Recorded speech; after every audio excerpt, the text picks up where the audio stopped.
Thank you very much. It's very nice to be here, but as you'll notice from this slide, it bears no reference to any laboratory. So I'm slightly embarrassed being here. I used to be a chemical pathologist in Oxford until I saw the future. No. If you look down here, the message I'm going to give you is what has been achieved in laboratory medicine now needs to be extended to other areas.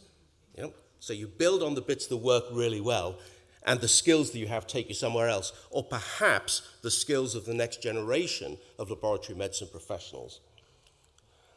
I'm going to be talking a lot about the tools, and one of the problems is you may suddenly feel, wow, these tools are so fantastic that I'm never going to be able to understand this.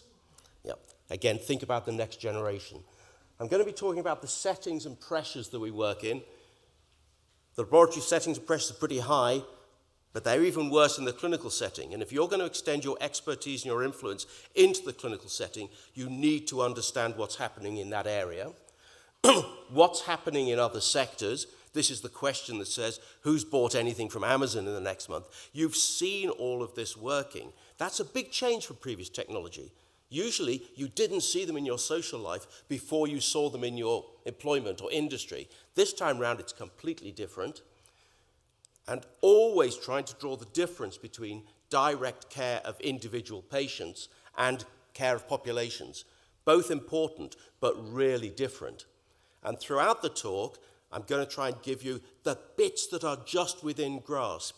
If you've got a laboratory that's just about working, what's the next thing you could do to take you and your laboratory into this area? Because some of these really big initiatives you've heard about, I guess you feel, I can't do that. Someone else is going to do that. Or even someone else is going to do that to me. Right. Process of information, much less expensive than it used to be. So each of you has in your pocket a phone that's more powerful than the computers on the Apollo 11 mission. You know, they'll just take that for granted. Communication information is much less expensive. There are over 30 wireless data networks running through this space that we're sitting in at the moment. You've all done things with traditional statistics, and they're one of the tools, but there are some new tools. Infographics, you saw some lovely pictures earlier on. Big data, doesn't mean the same thing to any two people, but it's out there. And artificial intelligence, expert system decision support. And you're aware of these from your social life, from retail, from entertainment. However, the most important bit about this slide is the date at the top left. So Per Winkle, working in University Hospital in Copenhagen in 1989, was able to write a review of expert systems in the clinical laboratory.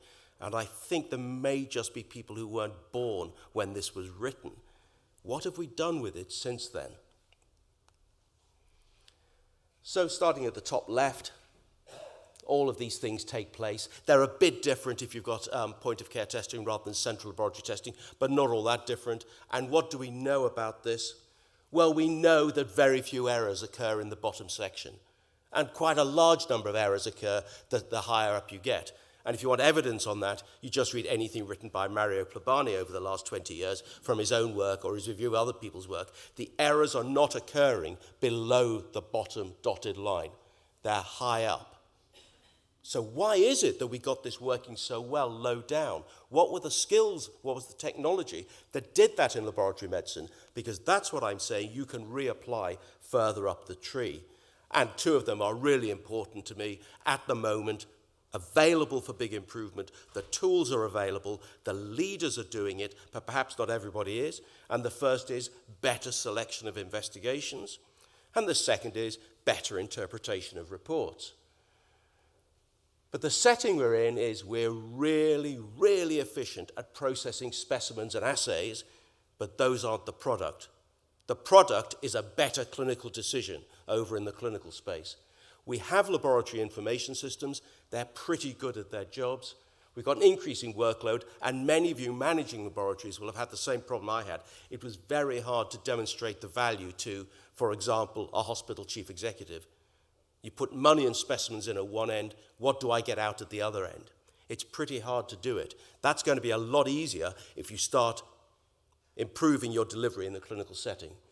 At the same time, in the clinical settings, the key factor is there are more investigations done per patient per year. That's what drives laboratory workload. That's what makes life very difficult for your doctors. There's also an increasing amount of knowledge and guidance that's thrown at them. The clinical information systems are, well, I said the laboratory systems were very good, something that isn't very good. They are really, really poor at their job. And if you think of them as record systems, they're not very useful. And there are hardly any published papers showing what the value is of putting in a traditional record system into a clinical setting, because the value isn't very high. They're going to start delivering value when they increase efficiency, when they increase safety, and we stop thinking of them as record systems and start thinking of them as systems that support care, the way that we want care to be delivered. They have very high error rates in the clinical settings. You've probably all seen those calculations. And the people are working at very high pressure, probably unbearable at the moment. That was the clinical systems. And then we have this artifact of order communication systems that seem to be there because the systems you bought in the first place don't do the job properly. So let's have another computer system to do something. This is more than 10 years old. It's just about the point at which the web was coming in. On the right, you see a doctor. On the left, you see a patient. And in between, you see all the guidance that's been thrown at that doctor to help him look after the patient better. Yeah?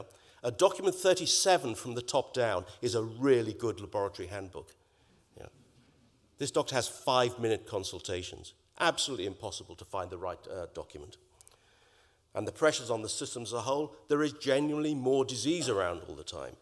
Everybody is aware that we need to work across organizations, self-care, social care, primary care, secondary care, much better. And that's one of the problems of the clinical information systems that are sitting out there at the moment, is they were organizationally defined. So a hospital system will look after you for the tiny fraction of your life that you're within that hospital, and the rest of the time you're not, and being looked after by your children, your parents, GPs, somebody else. I was very impressed with the question from Turkey about, it's all right for you people who have these clinical information systems, what about us? I think you're in a great opportunity to do it better. So for English small hospitals, I say, you shouldn't be allowed to buy a record system for your hospital that isn't population-oriented from now on. It's a bit different for tertiary care and the big cancer centres. Everything should be across the patient's journey from here on. In the United Kingdom, we're finding it very difficult to retain doctors, so we're about to shoot ourselves in the foot once more on that one. Or not. Yeah, just wait and see what the vote happens tonight. Yeah. Managing populations. Just 2 examples I've picked. The UK is not good at early diagnosis of cancer, and nobody is good at monitoring chronic disease.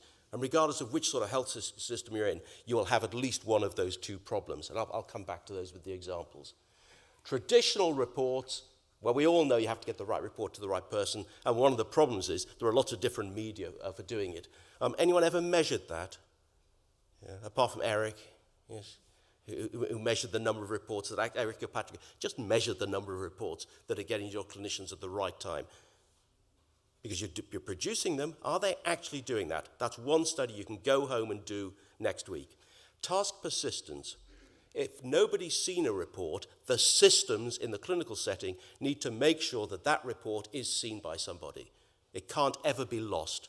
And task escalation, if they're not seen by the person who should see it, they go to their boss, and so on up the tree.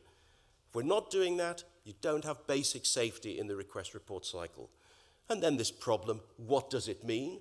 What does it mean for practitioners? And as you've heard today, and as you're going to hear tomorrow, what does it mean for patients?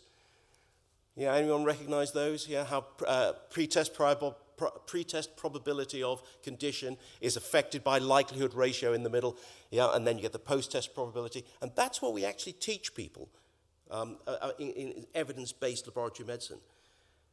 Do you think anyone ever actually uses it? Yeah, yes. Well, you can study these things. How do your clinicians actually make decisions? The answer is we don't know, but it isn't that. Yes. Yeah. And this is, we actually got a program on the BBC World Service Radio about, do doctors understand test results? And they don't.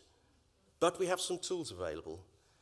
So this is a page from one of Tufte's books. And if you're looking for great presence, Tufte's books on infographics are absolutely wonderful. And this was the first ever description of spark lines, one of the tools for showing your data. And the example he chose was plasma glucose. Oh, okay. Right. That was one of the tools, infographics. The next tool is hyperlinks. So what's going to happen? Here's a result from 2004. It's a plasma cortisol result. It looks like most other people's reports at the moment, but it's got a little button at the right, and you all know if you click that, you're going to get more information. In this case, you're going to get information linking to the laboratory handbook. Now, how many people have any hyperlinked reports coming out of their laboratory? 3, 4, 5. This was revolutionary technology 15 years ago about hyperlinking. It's just fantastic. You can have a little bit of information, you can have a lot of information according to the user's need in their own settings. That's reports to practitioners, reports to patients, enormous international variation in practice.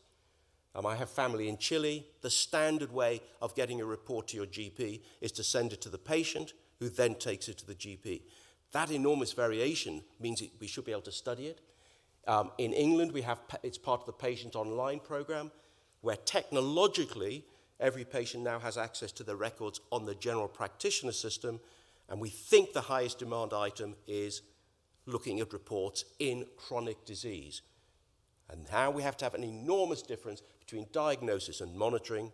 The great value of this will not be in new diagnoses related to laboratory investigations. It'll be in monitoring of conditions like diabetes, where we do know that the more the patient is involved in their care, the better the outcomes that you get.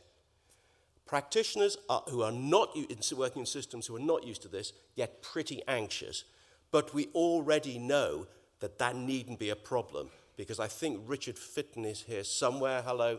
Yep. And from Richard Fitton and Amir Hannan and other pioneers like that, if this is done well, you don't have to be worried about it. It comes out looking like benefits. And on what does it mean to the patient, what we've been able to do with one of the big GP computer system suppliers is hyperlink every report to the appropriate page in the UK version of Lab Tests Online. That project takes a matter of man-hours to implement if you decide to do it that way. And we think, haven't got any strong evidence for it yet, that makes it more understandable to the patient. These are all things that are rapidly achievable. But we're also used to examples of extended use of the data that's in that traditional report. So the top example is tumor monitoring. We all know that the velocity, deltas, all of those things give you a lot of information that looking at the numbers themselves doesn't. We're used to that one. Time changes in plasma troponin are used in many places for a diagnosis of acute coronary syndrome. Triple testing for fetal Down syndrome takes in at least 3 data items from laboratories, and none of you could do that calculation in your head. So all this talk about algorithms, we're very familiar with it. We just didn't know that's what we were doing. Actually, it's like the Molière character who discovered he'd been speaking in prose all his life. Acute kidney injury in secondary care rolled out across every hospital in England. What does it do? You look at the creatinine, you look at the rate of change of creatinine, and you send a signal to somebody to say, this patient may well have acute kidney injury. Looking pretty good at the moment, but we haven't got decent evaluation of it. And of course, you can do that one off your laboratory information system alone, assuming they've sent you a request at some time. By the time you move to its cousin of earlier sepsis detection, that isn't going to work, because so much of the information you need for sepsis detection depends on clinical data that are not in your laboratory information system. So the solution at that point is to take your expertise that did this one on something that only needs laboratory data and happens to use the laboratory information system, and to move the expertise to delivering the same improvement over in the clinical setting.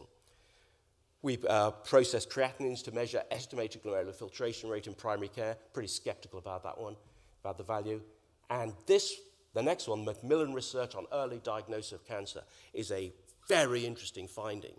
That if you look with hindsight about people who had delayed diagnosis of cancer, there was information in the GP's clinical information system earlier than anyone realized. Now, GPs, that feels quite threatening. However, if you turn the problem around and say this system is there to nudge the GP to look at it, it suddenly becomes an asset and not a threat.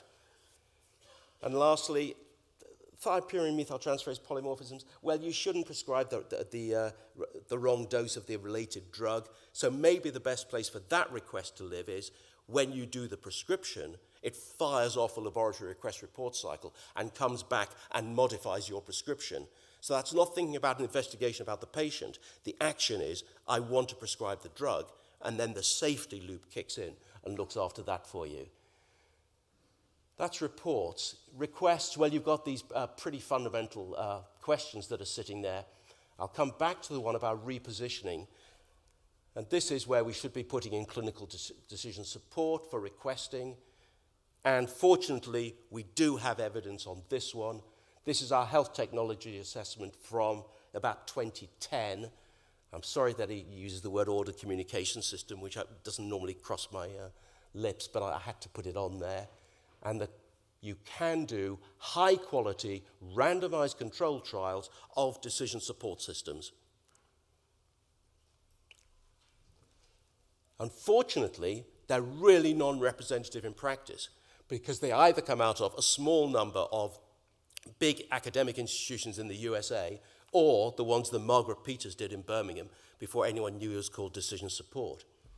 And that's a problem and an opportunity because many of you will have these systems there now, and we need much better studies in different settings of decision support systems because they work. That you get better use of investigations if you do really simple things, displaying costs, displaying previous test results, using reminders to do things, and the impact of the display. Yeah. This is known stuff that is not widely implemented and very poorly evaluated. Does it carry any risks? Doesn't seem to carry any risks. And the one that most people are looking for, does it save money? Well, sometimes it does and sometimes it doesn't. Of course, the reason that it increases cost is that the systems are doing investigations that should be done on patients because the rules say they should be done, but they weren't being done previously. So it's a very misleading question about whether it's cheaper or not. It's better. Earlier diagnosis of cancer. This is very important in the UK. We think the problems are patients don't like coming forward with embarrassing symptoms, and that we have a very strong gatekeeper system in primary care. So the GPs are trained, and it's cultural, to hold on onto the patients rather than referring them. That usually provides you with very cost-effective medicine. It gets in the way of early diagnosis of cancer.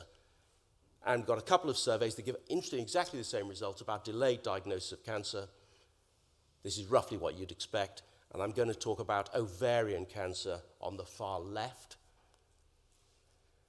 And the problem is this. Ovarian cancer doesn't have a very strong clinical picture. The most important laboratory test, CA125, is not very specific. And vaginal ultrasound is invasive and you have to move the patient around. So it's a really big problem. What we cannot afford to do is refer more patients into hospital for specialist care in order to improve early diagnosis of cancer. We don't have the capacity to do it. Remember that once you're sending the obvious patients in, the next cohort have low true prevalence. They're going to be harder to sort out. We can't afford to do it that way, so we need an investigation. And the best we've been able to come up with is moving the CA125 investigation upstream in the clinical process, setting a high threshold for detection, and then using definitive investigations after that. So it's moving a bit away from individual clinical decision-making, but it's not as far as screening. Now, how far along this list along the bottom can you move the CA125? Well, we want to get well before referral to hospital because we can't afford all the extra hospital visits. Initiation of investigation of cancer-related systems at the first contact with the GP. Yep, that looks pretty good, but remember that piece of work from Macmillan? We could move it actually slightly earlier than that because we know there is information in the GP system that was not recognized as being indicative of early cancer, but was in the system. So maybe the GP system on its own can fire off a CA125 without telling anyone. And there's going to be lots of examples like that. They don't look laboratory shaped, but the knowledge on how to do this sits in the laboratory. And here are the national recommendations. I've put a couple of them in bold. The need for diagnostic difficulty, need for investigation in primary care could contribute substantially to the risk of multiple consultations because you don't do the investigation early enough. Look at the next one. There's the reference for decision support. We finally got into national policy. And look at the bottom one that isn't in bold. Telling off the GPs for missing it is not going to be effective. We've had some comments about harmonization. This is harmonization looked at from the clinical setting. Now, this is about parathyroid hormone concentration, where we have some guidelines and a national rationing decision limit for how high your parathyroid hormone has to be for you to prescribe cinacalcet, the best treatment for this condition. So what this study did was it took the same specimen from patients, lots of patients, and sent them to lots of different laboratories who all thought they were measuring parathyroid hormone, got the result back. Each black line is a single patient showing their lowest PTH concentration and their highest PTH concentration. And what you will see is the laboratory variation alone does take you across the clinical decision limit. This is a very big problem. That's not quite the same as biological variation. This is the same way of thinking, but against a target level. And remember, those guidelines from here on are going to be set at national level, so you're not going to be working with local guidelines. And that's the harmonization problem as it interacts with guidelines. And the one where this is all I have to say is, I am absolutely surprised, staggered, that at a time when we're very worried about antibiotic resistance, that getting better prescribing of antibiotics has not been put into the realm of decision support. Most of the things you need to know are available at the point of decision support. What was the organism? What was the in vitro sensitivity? What are the current guidelines? What antibiotics should you give? Instead, we put the problem on GPs, get it wrong, and then we'll come and blame you later. I have no slides to show because it hasn't been implemented. Next tool along is infographics and data visualization. Well, we'd expect our graduates in laboratory medicine to be able to produce graphs of reference intervals. This is laboratory data from Oxford, just using modern statistical techniques and a bit of graphical display to show the reference interval for alkaline phosphatase. We'd expect that one to be there. I don't know if we'd expect this. This is how many times people in Oxford had their cholesterol measured back to 1987. Now, we could do this because we're effectively the only laboratory in Oxford. We had all of the data, and we kept it. By the way, all of the laboratory data between 1987 and 2015 will fit on my iPod. Yeah. Now, how often should you have your cholesterol measured? Well, once per year is what the GPs get paid for, so that's one target. There is no evidence that once you're diagnosed, measuring more than once every 3 years has any effect, so that takes you up to the light blue. Everything above that is complete wastage. What do you need to be able to find these things and do something about it?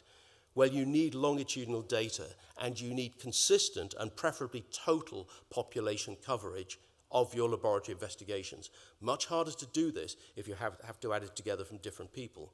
But you can use reuse data to get that. Here are the spark lines again, and this is Tufte's own comments on spark lines.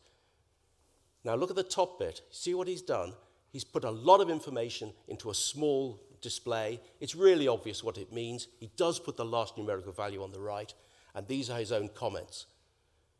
Not by flashing lights, which are overworked in medical devices, and preferably not by those red cells lighting up on spreadsheet displays in clinical information systems.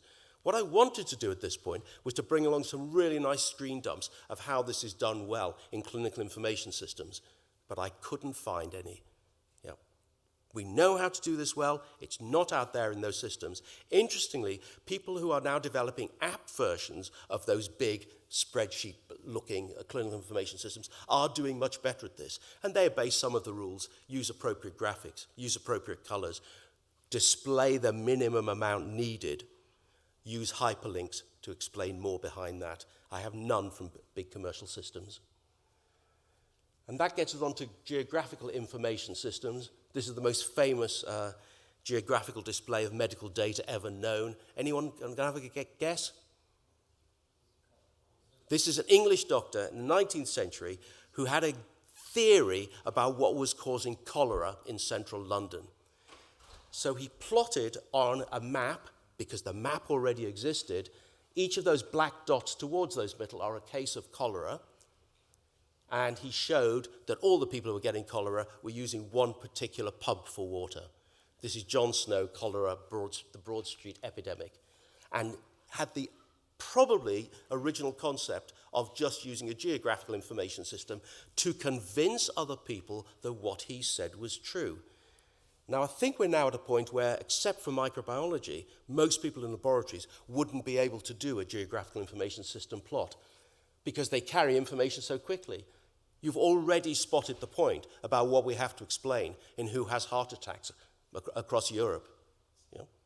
I don't need any numbers. You've got the picture already. It gets worse when you go that way. You know? And Sweden and Norway seem to be doing something really clever. That's all the information there is to be had there. Why does multiple sclerosis occur further north? Well, we nearly know now. But that's the best way of carrying the information. We're not training our juniors to do this. We'd expect them to do this. This is from the Atlas of Diagnostic Variation for England. How much, what's this one? Lithium tests by practice population, variation of practice. But look what happens if you go, that's blood glucose, so we do it geographically. Why is the annual rate varying across the country? And down at the bottom, traditional way of plotting it, but much more valuable if we can move this into the clinical space. And this one is, do stroke patients get brain imaging within 1 hour?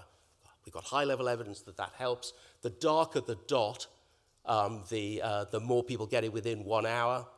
And the bigger the dot, the more that are being done in that center. And just look at how much information you've got by using a geographical display, whereas down at the bottom, you've just got the rates of investigation. So what are the targets for us in laboratory medicine where we could tie it towards a critical clinical situation and get this sort of display up?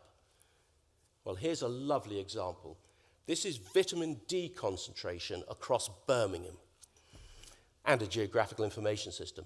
And down at the bottom right, where it's paler, the same laboratory serves a population down at the bottom right where it's paler, and actually so are the population, and richer, and towards the left, where we have a large population with an Asian background who are poorer, and they have a lower vitamin D concentration.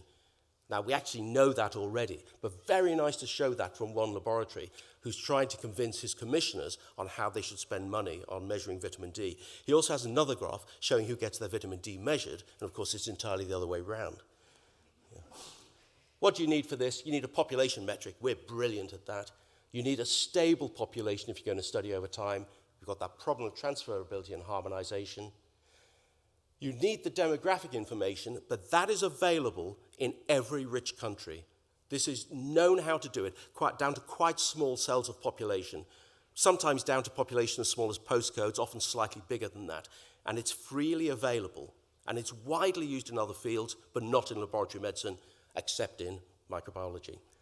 The software that nearly everyone is using, for some reason, is the R language, and I say that as if I knew anything about it. But someone in your laboratory has to learn R. Apparently that's a rule to get this to work. And geographical information systems are available, and you need some expertise. You can get some of that by walking down the corridor to see your microbiologists, but if you go to your local university departments of geography, they're doing this all the time.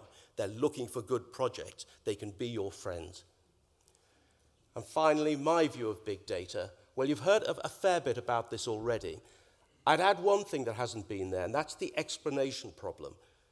That in traditional statistics, you can tell what's causing what.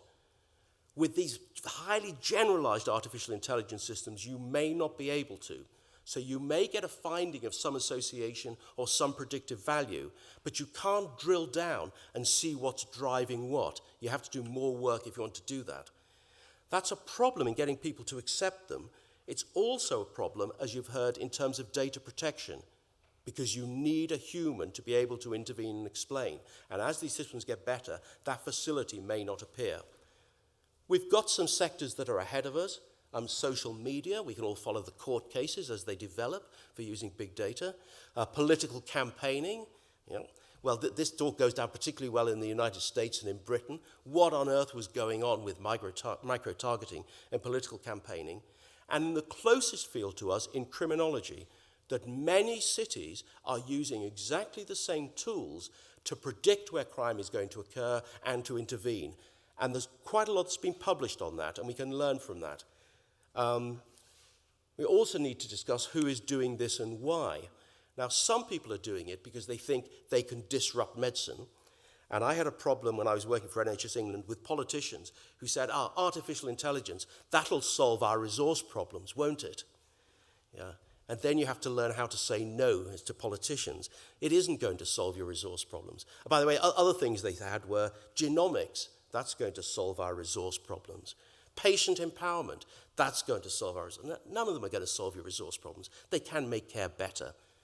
So watch out for the motives of the people who are doing this and the companies whose business is doing this and are new to healthcare and may not have the same assumptions and ethical values that you have. So there are certain risks, and as you heard from Petra, the really big one is lack of consent and switching from data used for individual patient care, explicit consent not needed because it's there in the terms and conditions, to suddenly, let's play with the data and see what we discover. Or let's play with the data and plan our healthcare resource allocation. And that switch causes people a lot of problems. Bias can occur with big data that you didn't expect to be there. And this is famous in the criminology field because in American cities, if you ask a question that appears to have no racial overtones at all, such as, how many of your family have been arrested in the last 2 years, it predicts who's black and who isn't. And then that data can be used for other purposes. So you can get very biased results and the explanation problem. But we have a strong set of countermeasures, of which the first one, of which not enough is said, is the informed, aware population. And I think it was Richard who said that as well as promoting the use of data, we need to educate our population about what is being done and what isn't being done and be much more open about it than we've ever been before. And then the formal mechanisms, data protection, you've heard about these, GDPR, implementation of national law, and as Petra said, that isn't consistent, and professional regulation. And in the UK, we have the Caldecott principles for handling medical data. These are not law, these are guidance to professionals, and every NHS organisation has a Caldecott guardian who is responsible for seeing that those principles are followed. And I'll be interested in how those develop for laboratory medicine. And then we have a disaster. So the Royal Free Hospital in North London is a modern, informed, research-active university hospital. We would think of that as one of our best hospitals. And they got interested in, yet again, acute kidney injury. And they trawled their records and produced 1.6 million patients. You may think that's big data, but I've got some bigger data to come. For acute kidney injury, actually the same thing that was being done elsewhere by just looking at the creatinine. But they took these records, threw them into a Google engine, and discovered the plasma creatinine predicts acute kidney injury. Someone then spotted that there might be some problems with this. The Information Commission officer, that's the relevant office in England, found several shortcomings in how the data was handled. I've often wished I could write statements like this that just say it so calmly. Patients were not told that their data were being used. Total breach of the law in this elite, modern university hospital 6 months ago. What was the penalty? Please don't do it again. Yeah.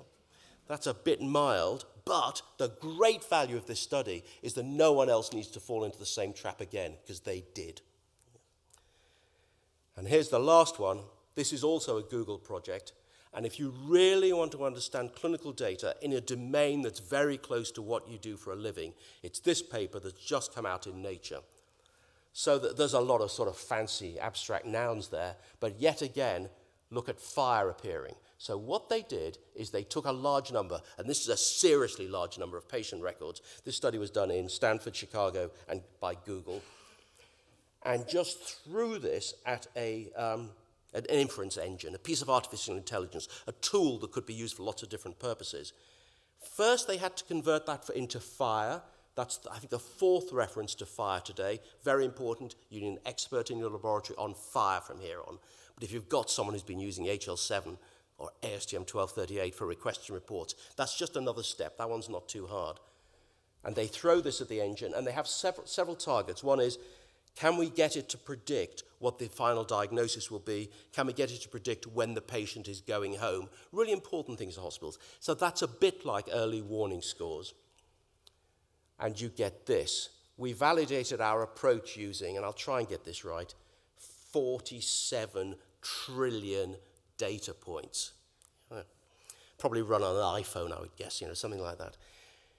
What do they do? Well, you know, and your juniors know about area under the curve. So this gives you very high accuracy for predicting in-hospital mortality. This is hypothesis-free. They have no theories in the system at all. You take the data, you throw it at the engine, and you tune it to give the same answers. You get this. 30-day unplanned readmission, one of the things you really need to avoid in healthcare systems, and all of a patient's final discharge diagnoses. That's not principal diagnosis, that's the whole list of diagnoses. And you're getting areas under the curve around 0.9. This is highly informative information, and it's slightly better than the best current practice using human intelligence methods or rules rather than these artificial intelligence methods. It's a very nice paper because you can dig into it and actually see things that you could imagine happening in your own hospital. These models outperform traditional clinically used predictive models, which are largely hypothesis-driven. In all cases, this can be used, and you can find information. That's the American meaning of chart. That's the entire record. Now, several times I've emphasized the importance of measuring plasma creatinine. What do you think the key determinants actually were when you go back and look at it? Just what you should be doing anyway. We all know in a soft way that patients in hospital with falling albumin aren't doing very well. We don't have a display that shows it to anybody because we show it against the population reference interval for a healthy population. But those albumins that are dropping from 30 to 28 to 25, those patients are in a bad way. But our displays don't show it to anybody. I think it's blood urea and nitrogen rather than creatinine because it's America and things are much more modern on this side of the Atlantic. Pulse, white blood count. 3 of the 4 predictors for this state-of-the-art prediction are routine laboratory data, but reusing them in the clinical setting.